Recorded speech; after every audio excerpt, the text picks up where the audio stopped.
Welcome to One-on-One. I'm Greg Bassey, your host from the Salisbury Independent newspaper, and today we have a real celebrity in our midst, one of those guys who gets things done in our community, and that's the theme here, people who get things done.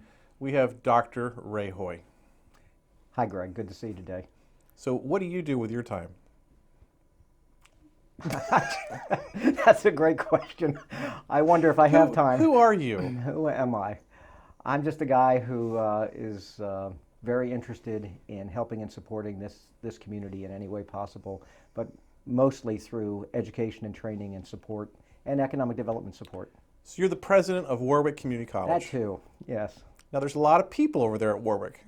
How many people are at Warwick Community College?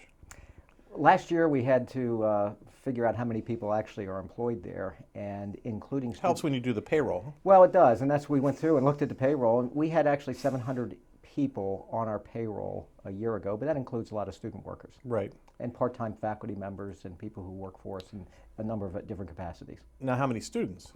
Student-wise, we have about 10,000 students annually. These are Lower Shore citizens who take credit and non-credit courses at the institution. 10,000 people going through their learning. Absolutely, annually. And what you're trying to do is teach them skills that will be used in the community to make the community better. Yeah, our slogan used to be, and frankly we still follow that, is training local people for local jobs. Now that doesn't mean that we don't prepare people for the first 2 years of a baccalaureate degree where they transfer and go elsewhere. But what we've learned is, not just at Warwick, but at Warwick, excuse me, people who go to a community college and go on and earn advanced degrees tend to come back and stay in their communities and help their communities grow and prosper. Now, what are the most successful programs over there? Which ones are you guys proudest of? The police, the law enforcement thing's amazing, the nursing program? Well, you've hit two of the biggies. I think in our allied health areas, that's a very big focus and very important, and it's important for a number of reasons. It's important to our community. We sometimes are referred to as Gray Shore because we're aging in place, and people move here from other communities, they retire here. And as you have an aging population, they need more medical services. We're providing the workforce to help support that. So the nursing program in particular. Radiologic technology. If you go for an x-ray, it's probably a Warwick graduate who is taking your image. EMT paramedic, first responders. They're trained through Warwick Community College. The occupational therapy assistants, new program started this year. We're starting physical therapy assisting next year.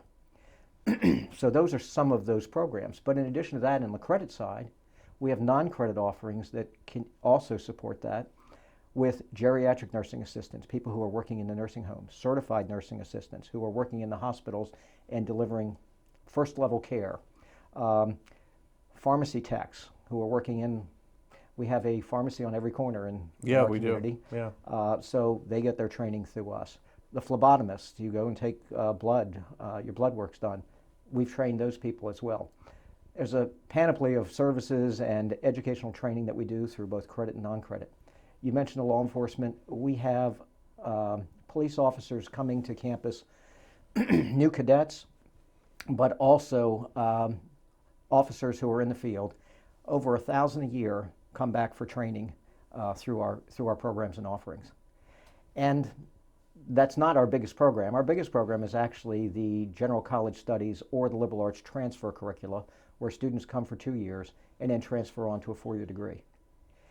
One of the biggest problems that's cited nationally today is the high cost of education that has led to student debt. And in Maryland, the average student debt is around $30,000 right now, or this past year was about $30,000. Well, that's a car, that's in many cases a house payment. In some cases, people are coming out of school and they can't even make that much money in a year. And many students are graduating with far more debt. Starting at a community college keeps your costs down and allows you to start with us and go anywhere, complete at the college of your choice, and keep that student debt down to an absolute minimum. I'm actually in favor of the student debt because my student loan officer and I have had a 30-year relationship That's a nice thing, where yeah. he still calls me, and it doesn't matter where I move, somehow he finds me. Yeah, they know where you are. It's just amazing. It is. So when you all decide programs, I mean, you're out in the community, you hear where there's a need, and then you form a program, or do people come to you? How does that happen? Yesterday, for example, I received a call from John Allen, the vice president of Delmarva Power. And John said, "Ray, we've got a problem. Can you help us?" And I said, "Well, let's talk about it." And he said, "They do an assessment. They're hiring right now, but they can't find employees. And they assess for several competencies, graphical, computational skills." He had to explain that to me. Right. But you have to be able to read prints, Right. plans, and be able to do computations based on what you're seeing in the plans. Right. Basic math, basic reading and comprehension skills, and there was another area it's not coming to me immediately. But in any event, they assess people for that, and they haven't been able to find people who are coming to them looking for a job who have those competencies. So he said, "What can we do?" And we talked about it for a little while, and we're probably going to, jointly with them, have a 5-day boot camp where we'll prepare students to be successful on that assessment. Wow. Which just doesn't say they're going to be successful on the assessment. It says we're going to prepare them with the competencies they need to be successful so they can be successful at that job. Right. And John said, it's not just us that needs it.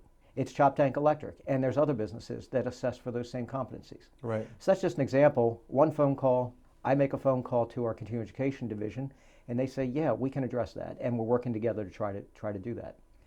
Sandy Angelo Fitzgerald contacted me and said, "We're having a problem because the competencies." Sandy's the head of Pohanka. I'm sorry, Sandy's the head of the big Pohanka. auto group here in town. And Pohanka, by the way, donated Right. vehicles to the college for a driver's ed program that we Right. started.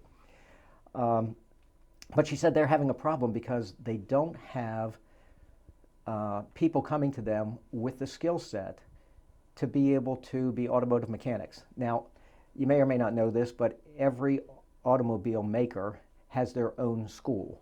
But you have to have a certain level of competency. Right. So when potential employees are coming to them with some skills, it's not a high enough level skill. So they need gap training between where they are and what they need for Pohanka to then send them off to Honda school, Mercedes school, Toyota Right. school, whatever.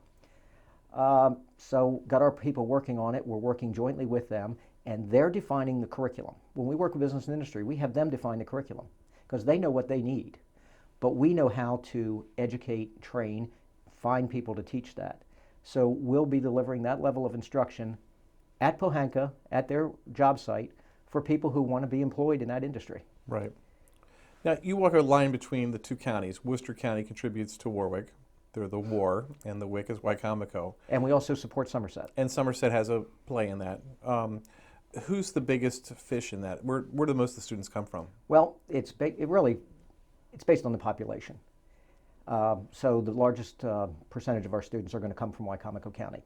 And our location also drives that because we're positioned right here just outside of Salisbury where the biggest population base in our community is.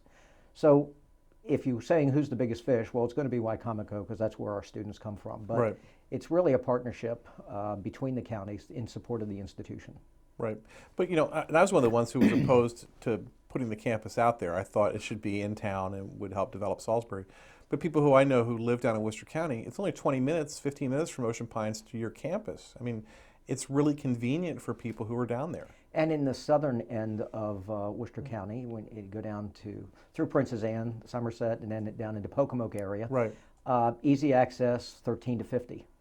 So it works very well for people all over the community, and coming up from Snow Hill.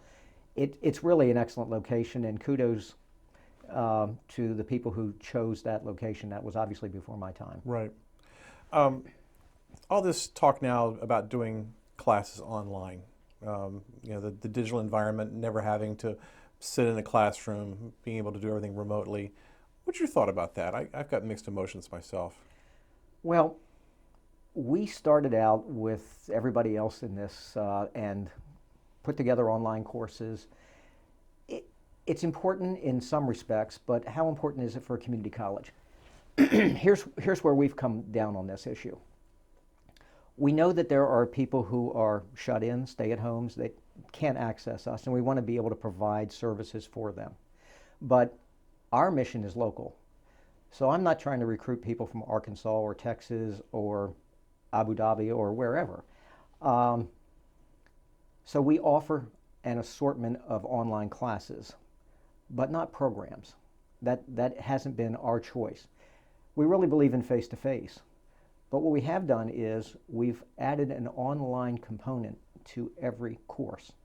So all of our students do have online interaction with one another and interaction with their faculty. We do it through a medium called Blackboard. Interesting, we use whiteboards in the classroom, Right. and Blackboard online. Right. But Blackboard is just a platform that we use to, for students to interact with one another and interact with the faculty members outside of the classroom. And it really enriches the experience. So there's a lot of things you can do online, and it's made the education process, I think, a much richer environment for teaching and learning. Right. But the full offering of a full program online, it's not for me, but I know I'm older, and I feel more comfortable with a lot of face-to-face and being able to see my faculty member and them see me during that learning experience. Yeah, I learned the most by having that dialogue with someone who was leading a class, because I would always have opinions about things, and they would make it clear that I did not know what I was talking about, and it was a good learning exercise to go back and forth with that. So I try to imagine what that's like in a digital world, and I can't figure it out. Well, we have both synchronous and asynchronous instruction. So sometimes it is disjointed in that you're not seeing the faculty member face to face, but in other online interaction, you are seeing them face to face and they're seeing you. Right. So they do get that, but I believe wholeheartedly in the strength of a face to face learning experience. Right. Now, the other thing I see a lot of are these high school seniors and some juniors, I guess, going to Warwick for some of their classes to get prepped up for college. How does that work? It's actually beyond getting prepped up for college. They're taking college level coursework that they can take with them anywhere. They can bring it to us, they can take it elsewhere. The dual enrollment offering is a high school student age 16 and above. In our communities, we actually look at juniors and seniors coming to college, taking courses. In most cases, it's general education classes like your English composition 101, 102, psychology, history, political science, maybe science classes, those things that are part of any and all baccalaureate level instruction programs. But people like me couldn't have survived freshman year of college without those easy classes to take. Easy, huh? I'm sure there's a lot of people who are rolling their eyes when you say easy. Well, they were. That's how bright you are. They were easy for Comparatively, they were you. easy. They were easy for you. I needed English 100. I mean, Well, that's it. So high school students can now take college level coursework while they're in high school, as long as they go through our assessment and they're ready for college level coursework. So they're invited to the college and they can sign up and take the classes there. In the case of Worcester County, we offer a lot of those classes in the school system. We offer them at Worcester Tech, we offer them at Snow Hill, at Pocomoke. Same thing in Somerset County, in Crisfield, and at Washington High, Stephen Decatur. In Wicomico, because of the close proximity to the campus, the students actually come to the college and then return to the school. So it's really a great opportunity. Now, a law was passed 2 years ago, and what that provided is two very important things. One is we have a tuition reduction of 25% for dual enrollment classes. The school system will pay 10% more. So the parents or students are only responsible for 65% of the course.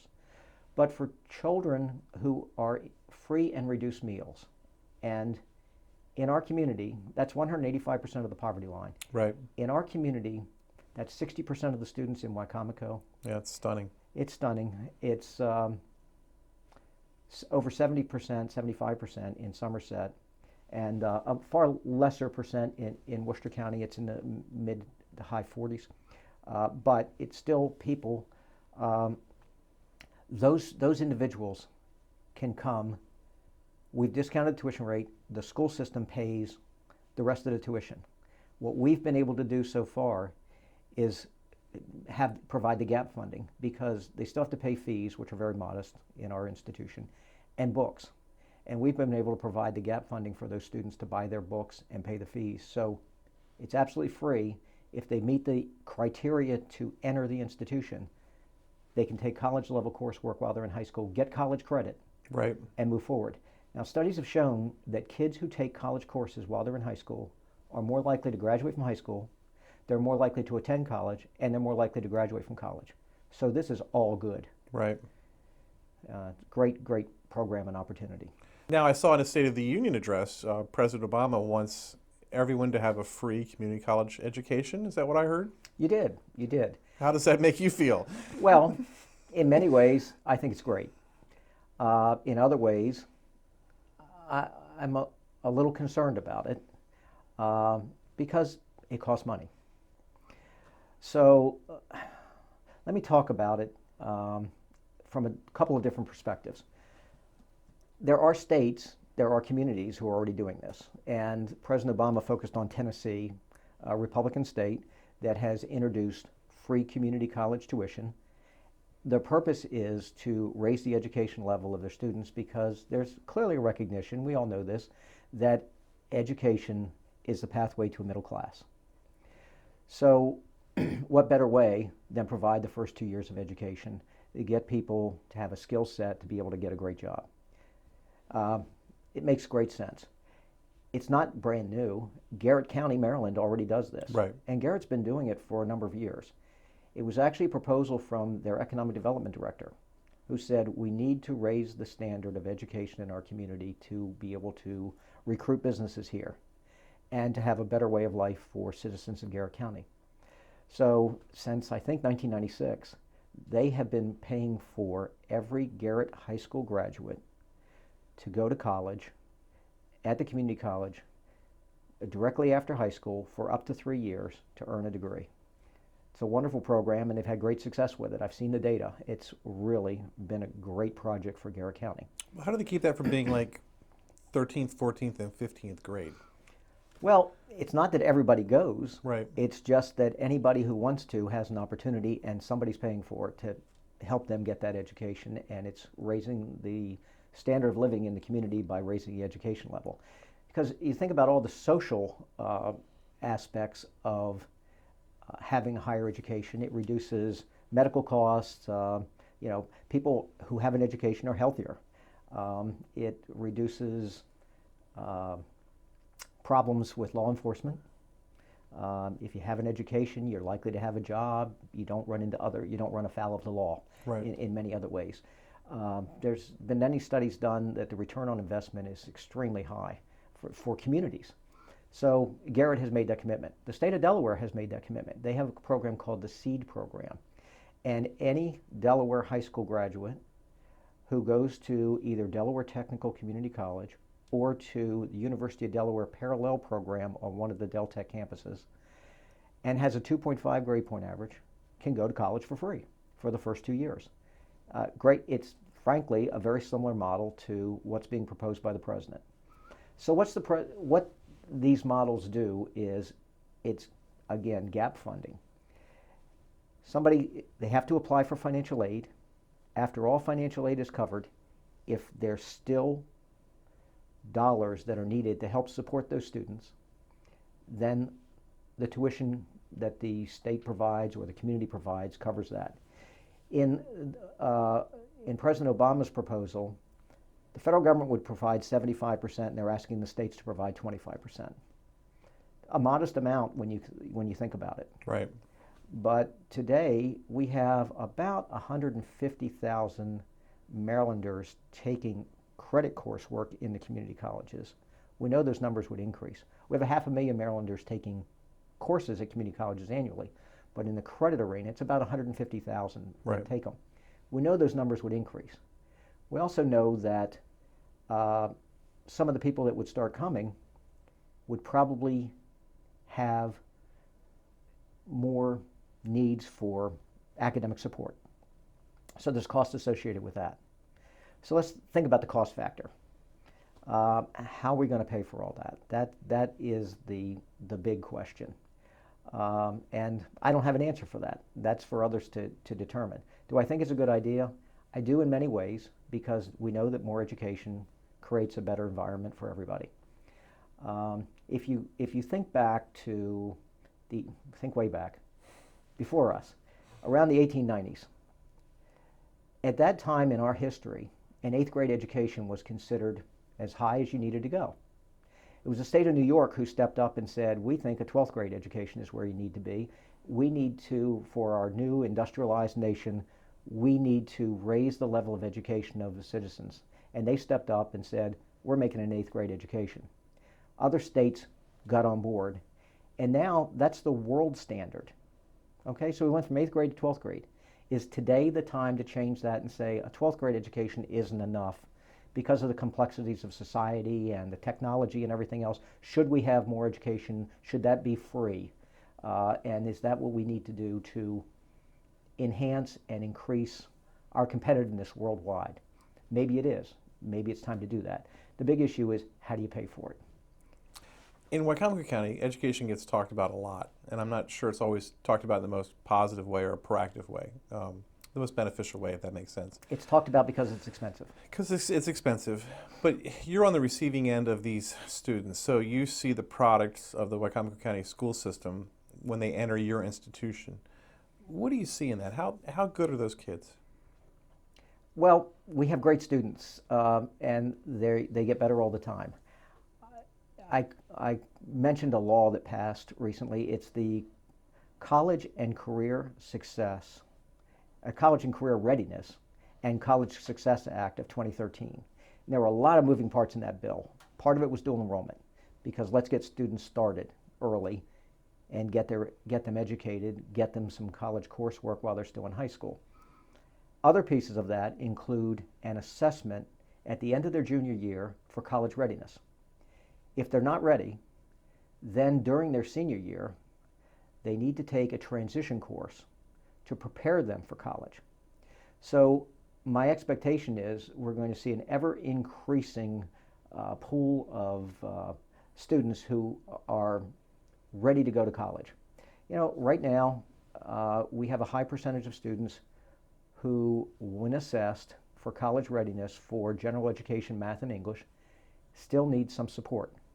But there's a lot of reasons for that. In some cases, we assess for the competencies in Algebra 2 for college level, access to college level general education math. Not everybody has had Algebra 2 in high school. So it's not remediation Right. if they never had it. It wasn't required. In other cases, math is a skill that people lose if they're not using it. So if you took Algebra 2 in 9th or 10th grade, by the time you come to us, you may have forgotten enough that when you're assessed, you've got to start over Right. in some respects. And the other thing is, so many of our students are older adults. Our average age is 26. They've been away from education so long that they need a restart. Right. So I don't look at it as this is a discrete point in time and this is what we're seeing from this group of people and we need to fix this. It's a continuum, and it's a case where working together with the school systems, we're going to improve the students' ability to access general education, math, and English once they arrive at our doorstep. And also remember that it's only been very recent that part of the expectation of high school graduation was college readiness. That wasn't the entire expectation. I mean, a lot of people were career ready. And even now, the bill talks about college and career, but when they throw college in with career, they're saying they need to have these competencies equivalent to Algebra 2 and English at a certain level and reading at a certain level that maybe weren't the standards previously. I think one of the really cool things is that the continuing education program, we all get that book in the mail, and we all look at it and just sort of, have these ideals for classes that we'd love to take that no one has time for. But people go out and do that, and it's a great environment that you have out there where people can continue to be part of that educational environment. Talk about that a little bit. Well, the range of classes is just expansive. I mean, it ranges from personal interest to specific workforce needs. Somebody sitting in an office says, I don't need a college degree, I don't even need a licensure certification, but I need to upgrade my skills in how to use a new computer software, because there's a new software that comes out every week. And we offer that type of instruction. Other people want to know how to use their digital computer or their new tablet or laptop, how to get online, how to purchase, how to buy, how to market, how to promote, how to do any of these things. Some people want to learn how to cook. We have some wonderful culinary classes that are not part of the degree program, but they're an offering that somebody can come out and do. My wife took any number of those classes. She was out every night of the week, wasn't home to cook, and afterwards she was so tired that she never cooked for me. But she had a great experience. Well, you know, in last week's Independent, our newspaper, there was a guide to the summer camps, and you all have a really aggressive summer camp program with these younger kids. I love our Summer Talented and Gifted program. We have over 500 registrations for that, and the campus just lights up in the summer when these students are on campus. It's an enrichment program. It ranges from robotics to geocaching, where they're doing treasure hunts. The American Dolls, Girls in History, Women in History, those sorts of things. The range of programs and offerings is just so exciting. My kid took the rocket class. The rocket, sure. Building rockets, just love that. That's one. And in addition to that, we also, in our Child Development Center, have summer camps available through that as well. So we are truly a community college. I mean, the range in age on our campus is from age 2, with our child care center, through the school age kids, because we start the summer enrichment program grades 3 through 9, rising 3 through 9, and then we pick them up again, 11th, 12th graders with dual enrollment, the adults that come to us through the 80s and maybe even 90 years old.